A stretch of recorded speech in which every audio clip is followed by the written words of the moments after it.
Krishtlindja u kremtua me solemnitet edhe në Ziçisht, ku dhjetra besimtar ndoqën meshën e shenjtë të kësaj dite të madhe për besimin e krishterë, duke përkujtuar lindjen e Jezu Krishtit. Shërbesa hyjnore u drejtua nga atë Viktor Konomi, ku përcoll mesazhi i dashurisë, përulësisë dhe shpresës, duke u theksuar rëndësia e kësaj feste si një thirrje për më shumë mirësi, solidaritet dhe bashkim mes njerëzve. Jemi në fshatin Ziçishtit, në të cilin edhe unë jam banor i këtij fshati, jam prifti Papa Viktor, ku mbuloj dhe disa fshatra tjerë, Oqishte, qytete si Nicë.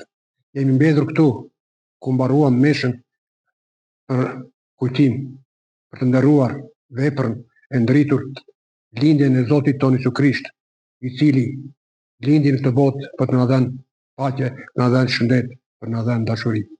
Dhe unë më shumë se çfarë thot, unë gjiri sot nuk kam që të më shumë, vetëm i uroj të gjithëve besimtarëve të krishterë, ortodoks, të fshatit, edhe të tjerë kudo që janë, ta gëzojnë të ditë me shumë dashuri me Zotin, dashuri me familjen, dashuri me çdo gjë që i rrethon në ambientet e tyre.